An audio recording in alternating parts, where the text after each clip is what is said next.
you this lazy girl? Are you the first woman to get pregnant? Now get up and go fill the drums with water quickly. The morning Daniel left for the city, Sandra held his hand at the gate and told herself everything would be fine. He kissed her forehead. He looked at her swollen belly, 6 months of new life growing inside her, and he smiled. "I will send money every week," he promised. "Take care of yourself. Take care of our baby." Sandra nodded. She believed him. She watched the bus disappear down the dusty road and she exhaled slowly. Her back was already aching. Her feet were swollen from the pregnancy, but she was at peace, at least for that one moment. By evening, that peace was gone. It started with a look. Margaret, her mother-in-law, sat in the main sitting room watching a small television when Sandra came to greet her before dinner. Margaret did not look up. She just pointed at the kitchen and said 4 words that would change everything. "Go and cook something." Sandra blinked. "Mama, I already cooked this afternoon. There is still..." "Are you answering me?" The question was quiet, dangerously quiet, the kind of quiet that comes before a storm. Sandra swallowed and went to the kitchen. That was the first night, but it was not the worst.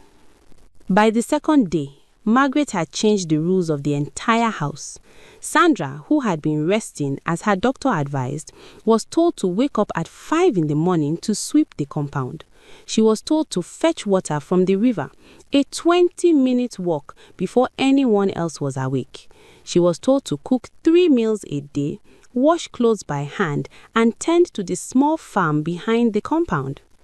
Margaret's daughter, Rose, Daniel's younger sister, watched all of this with a smirk on her face. Rose had never liked Sandra. She thought her brother had married below their family standard. Now, with Daniel gone, she did nothing to defend her sister-in-law. Instead, she added more tasks. "Sandra, the chickens need water." "Sandra, my clothes are not dry yet." "Sandra, Mama says you should go to the market and buy tomatoes before noon." Sandra went, Sandra carried, Sandra cooked, Sandra cleaned, and Sandra was 6 months pregnant. At night, she would lie on the bed and cry without making a sound, pressing her hand gently to her stomach. "We are going to be fine," she would whisper to the baby. "Your father will be back soon." But Daniel did not come back soon, and things did not get better. One morning, Margaret walked into the kitchen before sunrise and found Sandra sitting down, resting her back against the wall. Her legs were tired. Her body was sending warning signs that any sensible person would recognize. Margaret looked at her with cold eyes. "What is this?" she asked. "Mama, I was just resting for a few minutes. My back." "Your back?" She laughed. Not a warm laugh, but the kind that cuts. "Sandra, pregnancy is not a sickness. When I was carrying Daniel, I farmed until my 8th month. I fetched water until my 9th. I did not sit on the floor like a sick goat.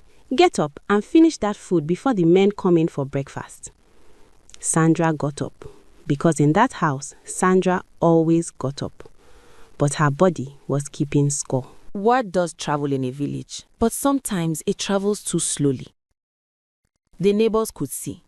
Old Mama Grace, who lived 2 compounds away, had noticed Sandra carrying heavy loads of firewood across the compound.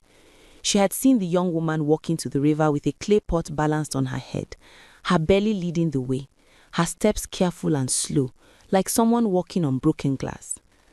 Mama Grace had shaken her head. But in their village, people were careful about entering other people's family business. You watched, you whispered, but you did not talk, not unless something truly terrible happened. And so Sandra suffered in the open and the village watched in silence. Inside the house, things were getting darker. Margaret had started telling visiting relatives stories about Sandra. "That girl is lazy," she would say, loud enough for Sandra to hear. "Daniel works hard in the city and sends money, and this wife of his does nothing but sleep and complain. Pregnancy, pregnancy, pregnancy. Every excuse is pregnancy." The relatives would nod. Some of them believed Margaret, some of them did not, but said nothing. Rose made it worse. She had a sharp tongue, and she used it every chance she got. One evening, when Sandra had moved too slowly carrying a pot of hot water, Rose stood in the doorway and said loudly, "If you are too weak to do simple work, maybe you should go back to your father's house and send us a real wife." There were people in the compound when she said it. Visitors, a cousin, 2 women from the church. Sandra stood there, her face burning with shame, her hands trembling around the pot, and said nothing. That was the thing about Sandra. She was not a woman without dignity. She was a woman who had chosen to protect her baby over her pride. Every insult she swallowed for the child. Every humiliation she endured so that there would be peace, so that when Daniel returned, there would still be a home to return to. She called Daniel twice that week. The first call, he was busy and said he would call back. The second call, she started to tell him what was happening. She said, "Daniel, your mother is..." And then the line cut. He did not call back that night. She cried until she had nothing left. Then she washed her face, went back to the kitchen, and started making dinner. On the 11th day after Daniel left, the doctor's warnings began to come true. Sandra started experiencing sharp pains in her lower abdomen. Her ankles were swelling worse than before. When she looked at her hands, they were puffy. She had read enough about pregnancy to know these signs were serious. She needed rest. She needed water. She needed someone to care. She went to Margaret carefully, respectfully. "Mama," she said, "I am not feeling well. My body is showing some signs that the doctor warned me about. I think I need to rest for a day or 2. Margaret looked her up and down. She said, "And if you rest, who will cook? Who will fetch water? Me? Rose? Should we carry the pregnancy for you too?" Sandra opened her mouth, closed it. "Go and rest then," Margaret said, waving her hand like she was chasing a fly. "But do not expect food if you did not cook it. And tomorrow morning, that firewood must be fetched. The Ekweme family is coming to visit, and this compound must look proper." Sandra went to her room. She did not rest. She lay there, hand on her belly, listening to her baby move, and she made a quiet decision. She would carry it a little longer. Just a little longer.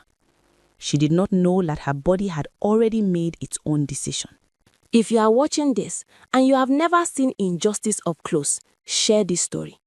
And if you haven't subscribed yet, do it now, because what happens next will stay with you. It was a Thursday.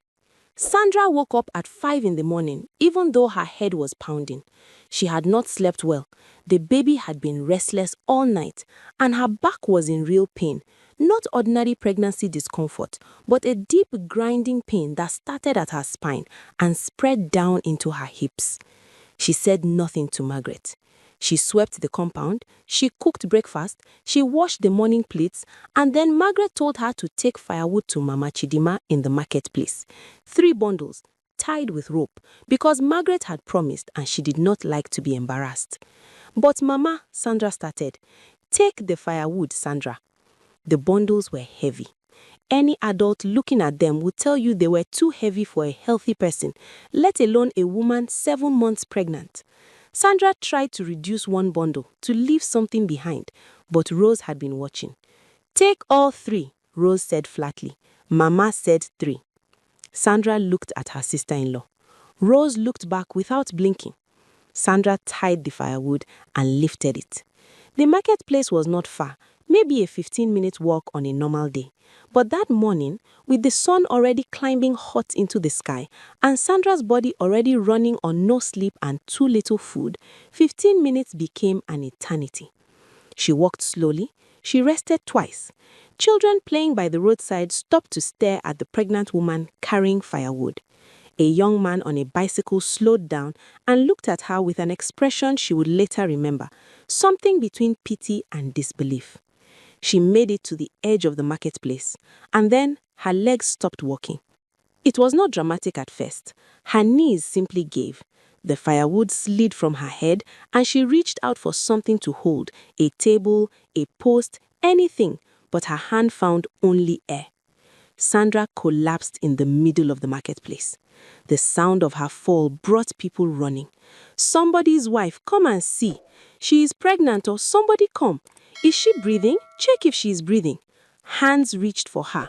Voices surrounded her. The marketplace, which had been loud with buying and selling, went suddenly focused. That sharp, collective focus that Africans give when one of their own falls. Mama Grace was there. She had come to buy tomatoes. When she pushed through the crowd and saw Sandra on the ground, saw the firewood scattered around her, saw the swollen belly and the exhausted face, something rose up in her chest that was not pity. It was fury. Who sent this child to carry firewood in this condition? She demanded, loud enough for the whole marketplace to hear. Who? Who did this? No one answered. But Mama Grace already knew. Because she had seen.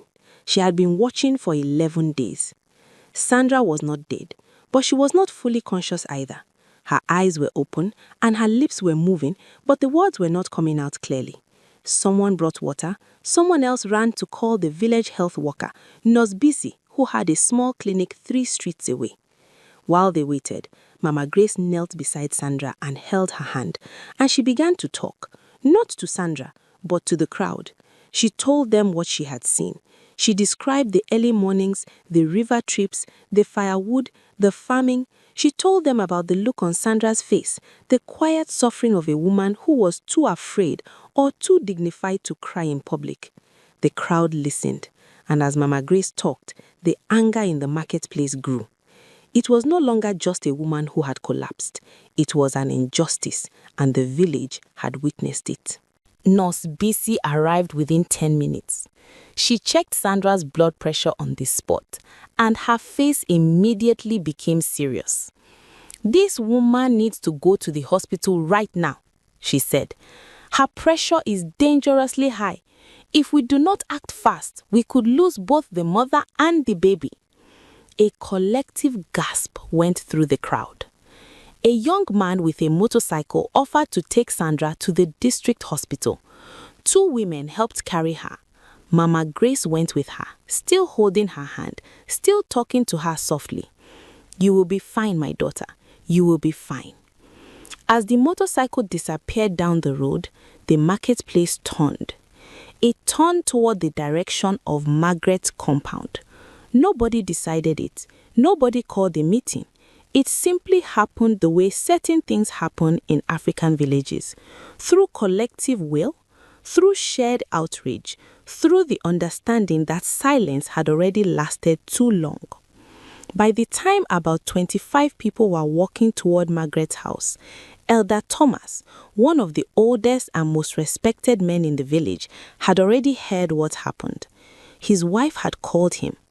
He put on his traditional cap and came out to meet the crowd. "Let us handle this the right way," he said. "No shouting, no violence. The council will sit." By noon, the village council had gathered under the large mango tree in the center of the community, the same tree where disputes had been settled for generations. Margaret was summoned. Rose was summoned. They came thinking it was about a small matter, thinking they could explain it away. They had not expected the witnesses. Mama Grace spoke. The young man on the bicycle spoke. 3 women from the church who had heard Rose humiliate Sandra in the compound spoke. The roadside children were brought forward. Even they described what they had seen. Margaret sat there with her wrapper tied tight and her chin raised, but her composure was already cracking. "She is lazy," Margaret said when it was her turn. "I did not force her. She chose to carry that firewood." "Chose?" Elder Thomas's voice was quiet, but it landed like thunder. A woman in her 7th month of pregnancy chose to carry 3 bundles of firewood to the market in the morning heat? She chose this? "In our time, we worked until we delivered. And how many women in your time lost babies?" snapped Mama Clara, the oldest woman on the council, her voice shaking with controlled rage. "How many women in your time bled out in the farm because nobody told them it was acceptable to rest? Margaret, you know what you did. This village knows what you did, and you will answer for it." Margaret's mouth opened, closed. Rose stared at the ground.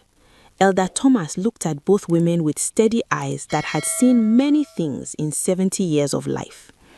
Margaret, he said, you endangered the life of your son's wife and unborn grandchild. You allowed your daughter to humiliate a pregnant woman in front of witnesses. You called suffering laziness and turned cruelty into custom. He paused. This council finds you responsible, and this village will remember. The public pronouncement was the punishment. In a place where reputation was everything, where your name was your inheritance, where people remembered. Margaret had been named, publicly, completely. She began to cry. Not the tears of remorse, but the tears of someone who had been caught. The desperate, ugly crying of someone watching their carefully constructed image collapse in real time. Rose said nothing. She had gone pale. And then a phone rang. It was Elder Thomas's phone. He answered, listened, and looked up. The hospital says Sandra is stable. The baby is still alive. The crowd exhaled. And somewhere in that exhale was a prayer and a warning and a promise all at once. Daniel returned 4 days later. He had been called home by 3 different people. A neighbor, Elder Thomas himself, and finally Nurse Bisi, who had spoken to him with the bluntness of a medical professional. Your wife and baby almost died. Come home. He arrived at the village on a Friday evening. He went to the hospital first. Sandra was sitting up in the hospital bed when he walked in. She had been given fluids, medication, and rest. The 3 things her body had been begging for weeks. The baby had stabilized. The doctor said if she had collapsed even an hour later without help, the story could have been very different. Daniel stood in the doorway of the hospital room and he looked at his wife, and for a long moment he could not speak. Sandra looked back at him. She was thinner than when he left. There were dark circles under her eyes that had not been there before. But she was alive, and the baby was moving. She took his hand when he came close and pressed it to her belly, and he felt the kick, and something broke open inside of him. Sandra, he said. Daniel, why did you not tell me? She looked at him quietly. I tried. He thought about the 2 calls. The first one he was too busy for. The second one where the line cut and he did not call back. He sat down in the chair beside her bed and put his face in his hands. She did not comfort him. Not because she was angry. She was past anger. She was simply too tired for anything that was not honest. Your mother told me pregnancy was not a sickness, she said softly. She made me fetch water from the river every morning. She made me farm. She made me cook for everyone, wash everyone's clothes, carry firewood to the marketplace. She paused. I was afraid that if I complained too much, you would think I was causing trouble, that you would think I did not want to live with your family. So I carried it. Daniel looked up. His eyes were red. I almost lost you, he said. You almost lost both of us, she corrected him gently. He went to his mother's house that night. He did not go to shout or to fight. Daniel was not that kind of man. But he went to have one of the most important conversations of his life. Margaret tried to speak first. She tried to reframe it, to soften it, to explain it in the way that mothers sometimes explain the terrible things they do, with love as the excuse, with tradition as the shield. Daniel listened. He let her finish. Then he said, Mama, I love you. You are my mother. That will never change. He paused. But Sandra is my wife. And what happened to her in this house, what you allowed to happen, I cannot look away from it. I cannot pretend it was small. Margaret's eyes filled with tears. She exaggerated. The whole village saw, Mama. Silence. The council sat. Nurse Bisi has medical records. The baby was in danger. He stood. I am not coming back to this house. I will build a home for my family, my wife, and my child. You are welcome to visit us, and I will always take care of you as a son should, but Sandra will never live under this roof again." Margaret opened her mouth. Daniel was already walking out. He built that house. It took 4 months, every coin he had saved in the city, plus support from Elder Thomas, who had decided that this young man deserved to be rewarded for doing the right thing. The village contributed in small ways too. Cement here, labor there, a door from a carpenter who had watched the whole story unfold and felt that doing nothing else would be wrong. Sandra delivered a healthy baby boy on a Saturday morning. They named him Emmanuel, which means God is with us. On the day they brought the baby home to their new house, Mama Grace was waiting at the gate with fresh palm wine and a cloth she had woven herself. She tied the cloth around Sandra's shoulders the way a mother ties cloth on a daughter, and she said nothing, because some things are said better with hands than with words. Margaret came to see the baby 3 weeks later. She came alone, without pride, without excuses. She knocked on the gate quietly. Sandra opened it herself. They looked at each other. Margaret looked down at the baby in Sandra's arms, her grandson, the child she had almost helped to kill with her cruelty, and whatever was left of her hardness dissolved right there at the gate. "I am sorry," she said. Just that. No explanations, no buts, just the 2 words offered like something fragile. Sandra stood still for a moment, and then she opened the gate wider. "Come and hold your grandson," she said. Not because she had forgotten, not because what happened was acceptable, because she was the bigger person, because Emmanuel needed a grandmother, because mercy in the end is its own kind of power, and Sandra had more power than anyone in that house had ever given her credit for. Margaret stepped inside. The baby reached up and grabbed her finger, and she wept. Some people suffer in silence because they believe silence protects the ones they love. If this story moved you, share it with someone who needs to hear it.